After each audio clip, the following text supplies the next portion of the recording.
How's it going, Giants fans? Coming off a big win over the Houston Texans, 7-2 on the season, the worst 7-2 team in football. I'll take it. We go from here. Coming off the bye week, definitely getting a dub is nice. A lot of things to talk about regarding this game, some shortcomings, some downfalls, some spotty play, some inconsistencies, but otherwise, the Giants still managed to, kind of extract wins out of these suspect performances at times, and that kind of shows that the Giants are better than what they are. You see on the screen sometimes, or you see in person.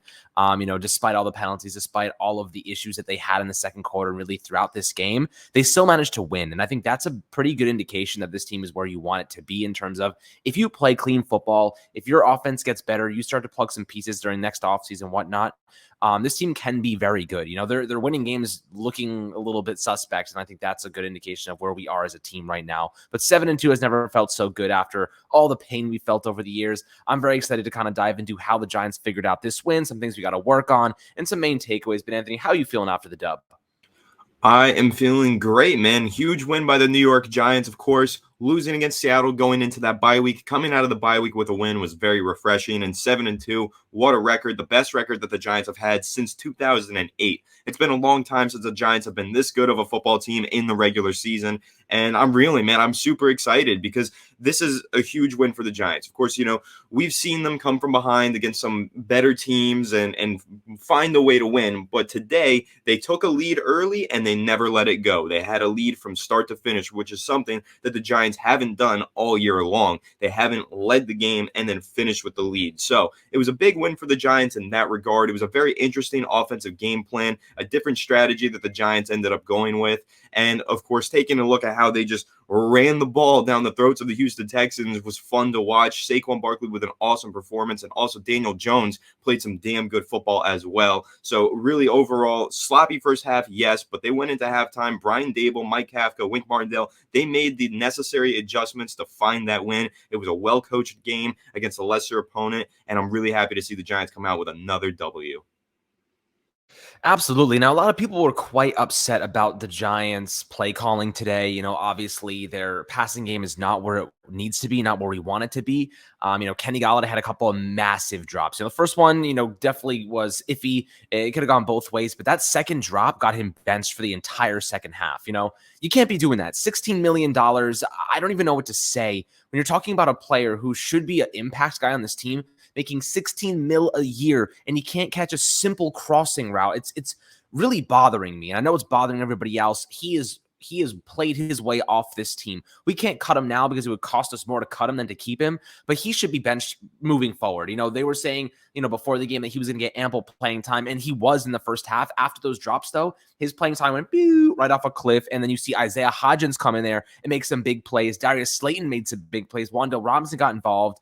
Although I think they have schemed the ball to Robinson very poorly up to this point. I think they could be doing so much more with him on those crossers and slide routes. Use him like Tyler Lockett. He'll be a stud, and they just haven't figured it out yet. But, I trust them to do so. But Kenny Golladay, man, this guy's got to go. After this season, I'd rather just keep the $6.7 million and wish him well, because another team, no way in hell they're trading for him. You're going to have to give up Saquon just to trade Kenny. That's how bad he is right now, like how just awful he looks every single week. And the lack of effort, just, I'd rather have David Sills. I'd rather have you running out there than Kenny Golladay at this point. You could have caught that. It's just embarrassing to this team. It's embarrassing for what we're trying to build here. And ultimately, I kind of feel as though his time is running out very, very fast for the Giants. And Isaiah Hodgins got some size. He's got some youth, plucked him off the Buffalo Bills practice squad. He's a piece I'd like to see get some more opportunities moving forward here with this Giants team, who could desperately use a little bit more receiver talent. Of course, OBJ, still a free agent. He's healthy, ready to go.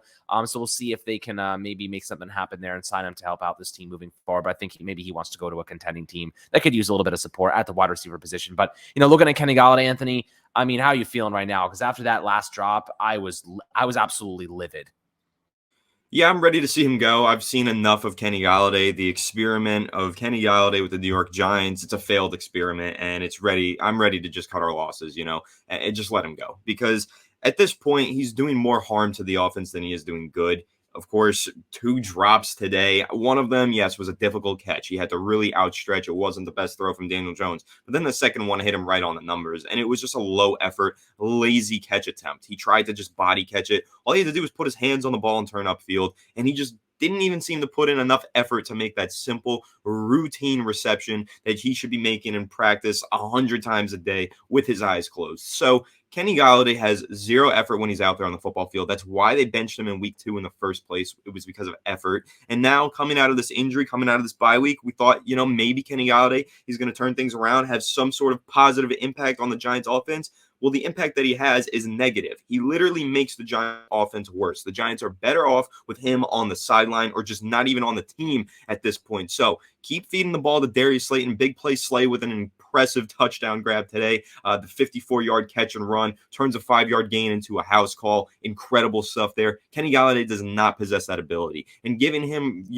targets in the intermediate range, he has no chance of turning a shallow catch into a 54-yard touchdown. Darius Slayton does. So let's take that target share, that whatever small portion it was that was going to Kenny Golladay, and just start feeding Darius Slayton back because he's back in full form. He looks great. The chemistry between him and Daniel Jones is undeniable. They are great together. I love the pairing of those two, and I think that Darius Slayton is the guy who deserves all of the targets and reps that were going Kenny Galladay's way. And as you mentioned, even Isaiah Hodgins went in there and made some solid plays. Isaiah Hodgins is a player that probably no one else, if you watch the NFL and you're not a Giants fan, you have no idea who that is.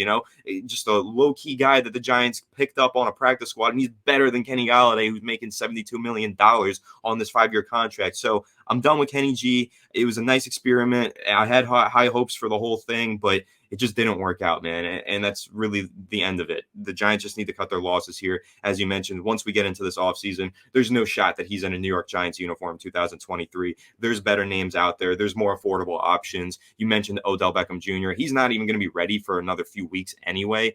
He was cleared to return, but now he has to get back into football shape. Whatever team ends up signing him before season's end is going to be looking to sign him for the next few years, more so than just signing him for this season. So I actually do think that makes sense for the Giants if they're looking long term to try and get OBJ on this reunion contract to end out his career here. But right now, taking a look at what the Giants have in the receiving core, they don't have a whole lot of talent, but they do have Darius Slayton, who's playing some damn good football right now. And Kenny Golladay, man, he's not cutting it, does not deserve to be in the lineup. And when he's in the lineup, he does more harm than good. So I'm ready for him to just stay on the sideline for the rest of the season. I mean, the guy has he has the same amount of receptions this year as drops, 2 and 2. Actually, he might have more drops, to be honest with you. So this is not good. The Giants had to figure that out. But at the end of the day, Hodgins came in, had 2 receptions for 41 yards. Hodgins, this is the first game he's played with the Giants. He already has more receiving yards than Kenny Golladay over the first 8-9 weeks of the season. That's unbelievable to me. The Giants need to consider, just completely benching him. It's not worth it at this point, in my opinion. And looking at some other standout players, you did mention Darius Slayton. He had that really nice grab, that 5-yard grab, turned it into a 54-yard touchdown run. Really nice. He's the speed is real with him. I mean, he just burned those angles down the sideline. The safeties, those secondary guys had a really good angle to get to him, and he just completely torched them. And Daniel Jones, a big shout out to him for that throw too. He had 2 defenders in his face, threw the ball off his back foot, just trying to give his receiver an opportunity, and he did so. And that's what good quarterbacks do. They give your receivers good high probability opportunities when you're in a low probability situation. So I want to give him, shout out. The receiving game definitely wasn't great today. The Giants did not really rely on it very much. They clearly looked toward the running game to get things done. But Daniel Jones, he did what he had to do when called upon. And I think, he played smart, didn't turn the ball over. He 197 yards, 13 completions on 17 attempts, clearly was not running the ball or throwing the ball very much. Had 2 touchdown passes, though. But then you look at the running game, 191 yards on the ground, my friend. Saquon Barkley had 35 carries for 152 yards and 1 touchdown at 27 long. This was the Saquon Barkley show, by all means. I mean, 152 yards on the ground, unbelievable. Daniel Jones had 24 yards. Bretta added 20, and then Robinson had that 1 negative 5-yard run. So altogether, I mean, look, I think the Detroit Lions just gave up like 250 rushing yards today. So I'm going to sit here and say that I think the Giants got to continue to rely on the running game. But again, having a really good passing game in conjunction would really help this team. It's not really going to happen this season. But, you're seeing pretty smart decisions, smart play from Daniel Jones. His pocket presence is night and day compared to the past. So I'm really happy with what I've seen from individuals. The offensive line was a bit spotty. Thomas obviously looked fantastic, but Tyree Phillips, not so good. Mark Lewinsky had a couple of iffy moments. Zudu was okay. Feliciano actually had a pretty decent day. But altogether, just a lot of depth pieces. Shout out to tight end Lawrence Cadra as well. The touchdown to open up the game. Really nice little player there. He's not much of a blocker.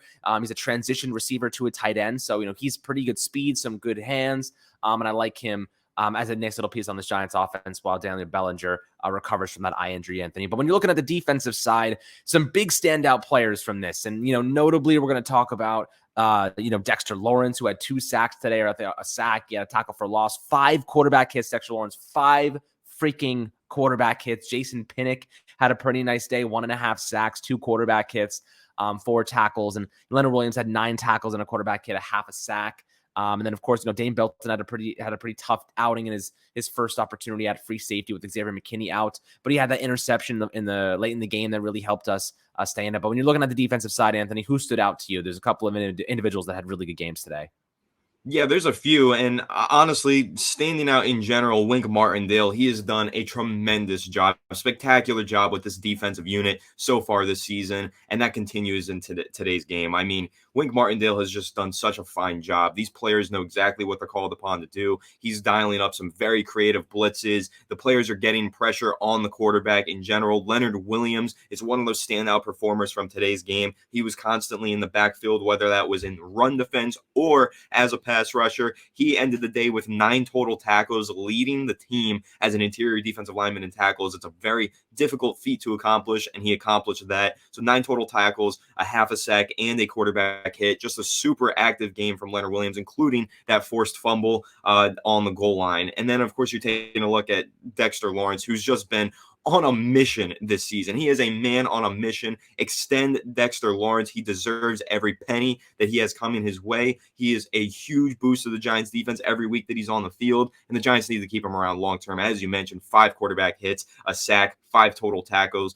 What more could you ask for from an interior defensive lineman? You are getting everything and then some out of Dexter Lawrence, and he is playing at an all-pro level and maintaining that pace, continuing to play at that level week in and week out. I love what big, sexy Dexy is bringing to the field for the Giants. And taking a look at the rest of the defense, I thought Darnay Holmes made a couple of solid tackles. Dane Belton, of course, had that interception, very clutch play by him. And Adoree Jackson and Fabian Moreau also played some pretty solid games in my eyes. Fabian Moreau had a very clutch third down pass breakup in the second quarter, which was a really physical play, and he managed to get his hands on the ball, and I was super impressed by that one. And again, Fabian Moreau has just stood up to the plate every single week. He was called upon in the most random moments. We were down 3 cornerbacks at one point. Fabian Moreau steps into this lineup. He has made a solid impact and been a very capable starting outside cornerback for the New York Giants, alongside Adoree Jackson, who's continuing to play some really great football. Got some runs as a punt returner today. No fumbles on the special teams. Thank the Lord.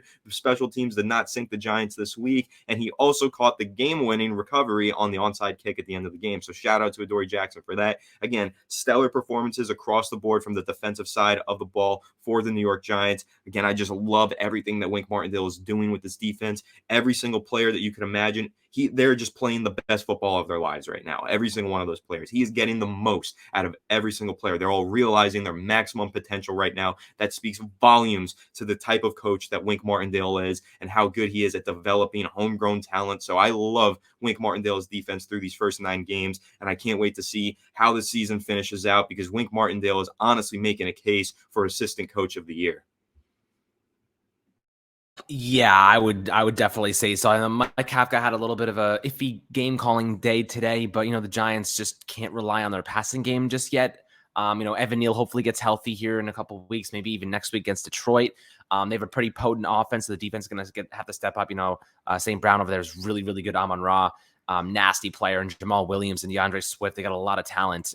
So it's going to be a tough matchup for the Giants, but as we've seen, when the Giants are playing bad, they can still win games. And I think that's the biggest takeaway from today. The Giants did not play very well today. The defense had a couple of big moments, got gashed by Dameon Pierce a couple times, and they still won, and pretty handily. The Texans tried to do some things down the stretch there, and the defense had to hold up. I'd like to see the offense do a little bit better in closing out that game. But ultimately, the Giants won that game pretty nicely in the second half, and they really beat themselves. So it was pretty impressive in my opinion. And I think that if the Giants can be a little bit more efficient and productive in the near future, we're going to see them win these games more handily and become a dominant team. But again, we need a lot more pieces. There's a lot left to be done here. But a couple of things that I will note is that Kenny Galladay's got to be fully replaced by Isaiah Hodgins. I think, we can confirm that. Isaiah Hodgins, first game as a Giant, practice squad for Buffalo last week.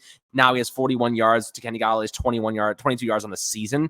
Saquon Barkley, 152 yards. Again, 152 freaking yards on the ground, 35 carries. He is a stud. He's an animal. The guy's got to be, the focal point. Obviously, he's in negotiation with the Giants right now, actually. They're tabling these talks, and near the police going to get the Brinks truck right now that they just stole to give Saquon all the money he wants. And ultimately, they were having talks. So the Giants brass and Saquon's reps were having talks about a contract extension. They tabled those talks over the weekend until the season is over, because I guess they couldn't come to a conclusion. But at the end of the day, the Giants want to sign him long-term. Joe Schoen said as much. They could always franchise tag him at $12.5 million projected for next season, which probably will be a little bit cheaper because I think he wants Christian McCaffrey money, according to Ian Rappaport of NFL Network. So Christian McCaffrey money is $16 million per season. That seems a little egregious to me, but, we'll see what happens in that end. And, we got a couple weeks before we have to dive into that and figure it all out. But right now, I'm just happy to be 7-2, the worst 7-2 team in football. I'll take it every day of the week, man. This is a winning football team. We haven't enjoyed this for a long time. 4 wins at home this season to 1 loss at home. I'm sure the MetLife fans are really enjoying it. 24-16 was your final score today. Love to hear your perspectives, opinions, and reactions to the game below in the YouTube comment section. As always, my friends, make sure to like, subscribe, enjoy the rest of your Sunday, and let's go Big Blue.